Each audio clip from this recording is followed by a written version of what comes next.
Bonjour mesdames, messieurs et bienvenue dans cette nouvelle édition de Dash Eco qui porte sur la finance digitale. C'est quoi la finance digitale? Quels sont les éléments qui gravitent autour de la finance digitale? On en parle avec Jean-Fils René Ndouma.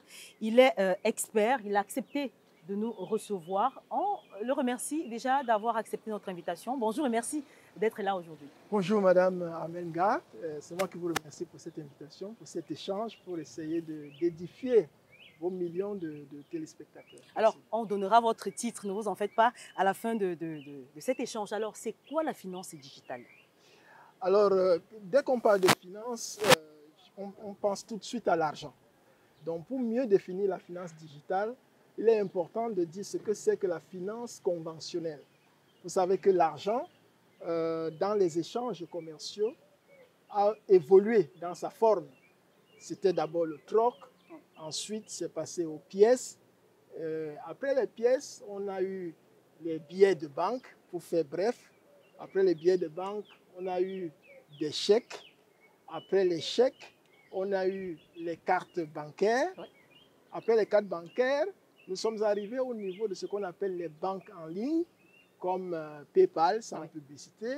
Et on a évolué pour arriver au niveau des monnaies digitales. Par exemple, le Bitcoin, sans publicité également.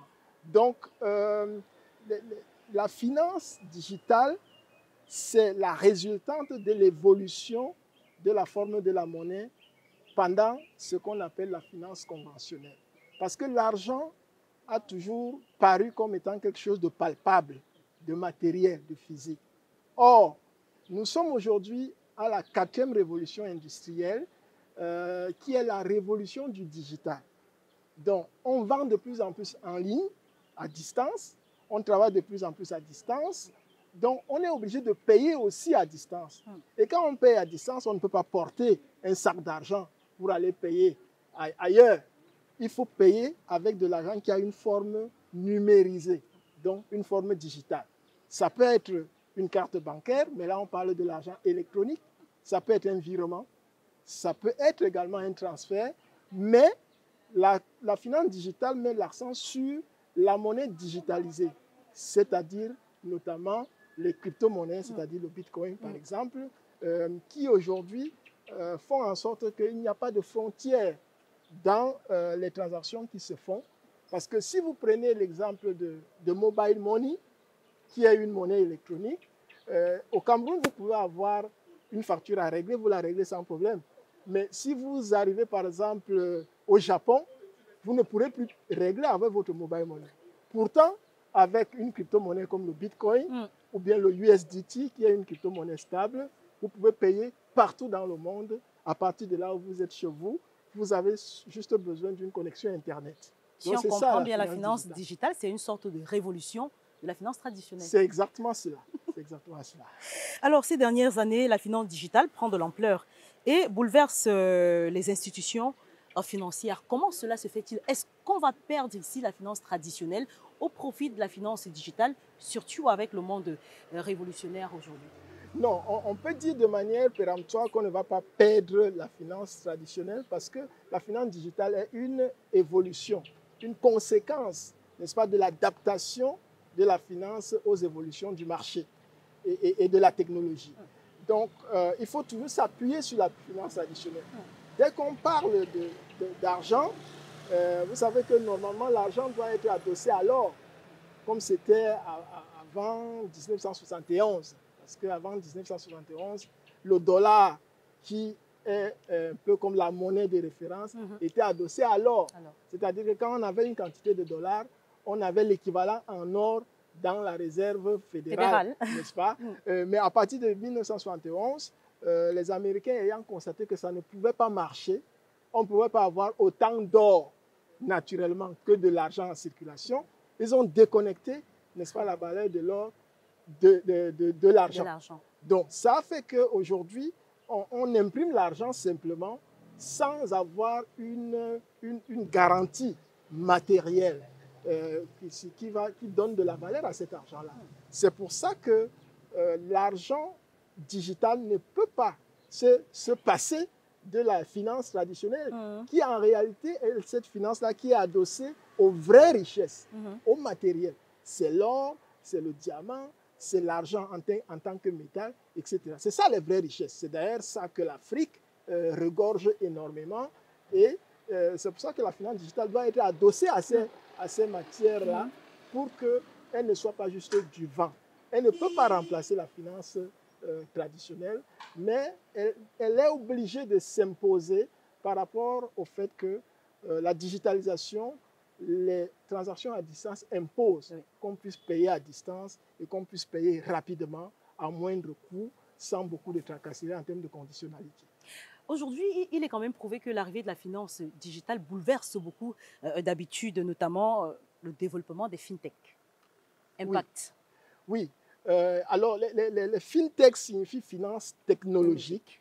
Vous savez qu'on va toujours comparer pour qu'on se fasse mieux comprendre. La finance conventionnelle est caractérisée par un système centralisé. Ce sont les banques centrales, les banques commerciales, évidemment en partant de la Banque mondiale, le FMI, et en passant par ce qu'on appelle le système SWIFT. C'est un système de transfert électronique, de messagerie électronique voilà, sur le plan international. Toutes les transactions qui se font dans le système centralisé bancaire au monde passent par le système SWIFT et sont tracées et traçables. Maintenant, la finance technologique, c'est une finance décentralisée. C'est une finance qui ne dépend pas des banques centrales. Parce que les banques centrales sont des institutions d'émission monétaire et de gestion des monnaies des pays. Mais la finance technologique dit, nous pouvons émettre de la monnaie sans que ça dépende d'une banque centrale ou d'un individu dans un pays. Vous savez que les banques centrales, quoi qu'on dise, sont dirigées par des individus qui ont donc un certain pouvoir de décision. Donc la technologie étant indépendante, étant incontrôlable par un individu, est venue imposer donc la finance digitale qui, elle, permet à travers la technologie et notamment la blockchain, c'est-à-dire la chaîne de blocs, les réseaux de nœuds qui valident les transactions, notamment à travers la blockchain qui remplace donc le rôle de la banque centrale. On peut émettre le bitcoin, on peut payer quelqu'un qui est au Japon en très peu de temps. 1 à 2 minutes, on a réglé une facture même de 500 millions de francs CFA équivalents, bien sûr, puisque ce n'est pas en francs CFA que ça se fait. Et on n'a pas besoin de passer par le système SWIFT, qui est contrôlé non seulement par les Américains, mais par les alliés aussi des États-Unis. Donc vous contournez un système, et ça c'est très important pour un État, et même pour un individu, de pouvoir faire des transactions à travers les fintech, c'est-à-dire la blockchain, les crypto-monnaies, pour que, évidemment, on ne soit pas victime on va dire, 2 poids 2 mesures, parce que on peut bloquer votre transaction dans le système conventionnel parce que c'est vous. Et que, pour des raisons qui ne sont pas correctes, on ne veut pas que votre transaction aboutisse. Pourtant, avec la blockchain, on ne peut pas bloquer votre transaction. Parce que ce sont des machines qui vont valider sur la base des critères qui sont déjà définis à la base et qui sont implémentés dans le système.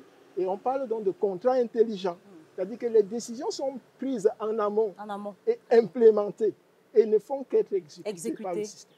Alors, on a des crises comme la crise de coronavirus, je vais prendre l'exemple, qui ont poussé en sorte qu'aujourd'hui, on ne puisse se passer de la digitalisation. Alors, aujourd'hui, docteur, on est carrément dans un monde digital. Oui, tout à fait. Tout à fait. Aujourd'hui, et au moment où nous parlons, si les téléspectateurs vont sur livestats.com, internetlivestats.com, ils vont constater qu'il y a au moins 5 milliards d'individus connectés en direct. 5 milliards sur 8 milliards de citoyens dans le monde sont connectés. Et donc, vous voyez l'ampleur de l'activité digitale. Parce que quand on est connecté, soit on travaille, soit on vend, soit on achète, soit on paye, soit on est en train de promouvoir quelque chose, etc. C'est du travail qui se fait sur Internet. Et tous ces gens-là doivent payer, ils doivent percevoir les fonds, ils doivent les retirer. Et lorsque le Covid est arrivé, vous savez qu'il y a eu des mesures qui ont été prises, notamment le télétravail. Voilà. On a suspendu le travail en face-to-face. On a même suspendu, dans beaucoup de pays, on a interdit les paiements avec la monnaie fiduciaire. La monnaie fiduciaire, c'est la monnaie matérielle, c'est-à-dire de la finance conventionnelle. Et tout ceci a accéléré plutôt les paiements avec les monnaies numériques, avec les monnaies digitales, puisqu'il faut travailler à distance, il faut être payé à distance. Et d'ailleurs, pendant cette période-là, de 2019 à 2020, les entreprises qui sont qualifiées comme les plus grandes entreprises dans le domaine au monde, sans publicité, c'est les FAGA, c'est-à-dire les Facebook, les Amazon, les Google, etc. Ces entreprises ont pratiquement triplé leurs bénéfices. Je ne parle pas de chiffre d'affaires, pratiquement triplé leurs bénéfices, ce qui montre que véritablement, c'est venu accélérer, la crise est venue accélérer plutôt, n'est-ce pas, l'acceptation de la digitalisation qui continue effectivement aussi de nous influencer dans tous nos comportements. Justement, vous avez pris un exemple avec un pourcentage assez élevé de personnes connectées. Est-ce qu'on n'encourt pas le risque? Déjà, on se plaint de l'intelligence artificielle aujourd'hui. Est-ce qu'on ne sera pas enfermé dans le monde digital d'ici quelques années? Alors, emprisonné, ça c'est oui, le terme. En fait, oui. L'inquiétude est très réelle et il faut vraiment faire attention parce que quand on parle de l'intelligence artificielle, l'on a tendance à oublier que ce sont les individus, c'est-à-dire que c'est l'intelligence humaine qu'on a convertie dans un système automatisé. Parce que fabriquer les robots, c'est les êtres humains qui fabriquent les robots qui vont servir dans des restaurants. On a vu par exemple au Japon, quand vous entrez dans un magasin où il n'y a personne qui sert, mais que vous êtes filmé et qu'à travers un code d'identification, on sait que voilà, tel est entré, il a acheté tel article, et vous scannez les codes des différents articles, vous allez vers la caisse, vous mettez votre QR code et puis on débite directement votre compte qui est ailleurs. Ça, c'est l'intelligence humaine. Une partie seulement, une infime partie, qui a été convertie dans un robot. Oui. Et donc, à partir du moment où c'est toujours l'être humain qui en est le concepteur, qui en est l'acteur principal, il faut que ce soit au service de l'être humain. Parce que je dis souvent que le problème, ce n'est pas la science. Le problème, c'est ce qu'on fait de la science. Parce que si j'ai un pistolet pour me protéger et que j'abats, par exemple, je vais prendre un animal, hein, je peux abattre un animal. Protéger. Oui, voilà. J'abats un animal, je pense que on sera content que j'ai abattu un animal, on fait une espèce de barbecue, etc. Mais si j'abats plutôt un individu avec le même pistolet, le problème, ce n'est pas le pistolet. Le problème, c'est l'utilisation que j'en fais. Donc, à partir de ce moment-là, l'intelligence artificielle est très puissante, mais jamais elle ne sera autant puissante que l'intelligence humaine, parce que c'est une infime partie de la conversion de l'intelligence humaine dans des machines qui agissent.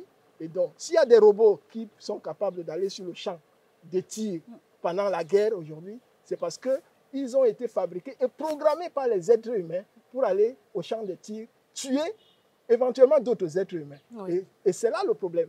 Envoyer les robots tuer les êtres humains qui sont fabriqués par les êtres humains. Donc, est-ce qu'on ne craint pas justement un dérapage du système? Il nous est arrivé de voir dans des films et autres séries des robots qui deviennent incontrôlables par la suite, par l'être humain qui l'a créé. Est-ce que justement cette intelligence artificielle ne refait pas surface avec cet exemple? C'est un tort qu'un homme crée un robot et que le robot soit incontrôlable. C'est vraiment un tort. C'est pour ça que je mets l'accent sur l'intelligence particulière de l'être humain.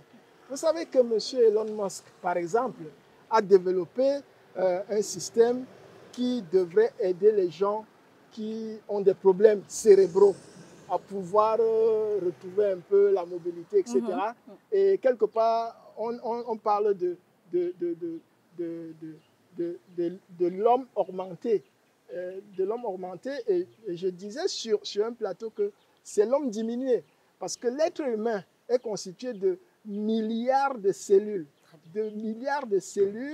et si on invente une machine qui a à peine 1 million de neurones qui représentent les cellules, on ne peut pas dire que cette machine-là va venir augmenter la capacité neuronale d'un individu.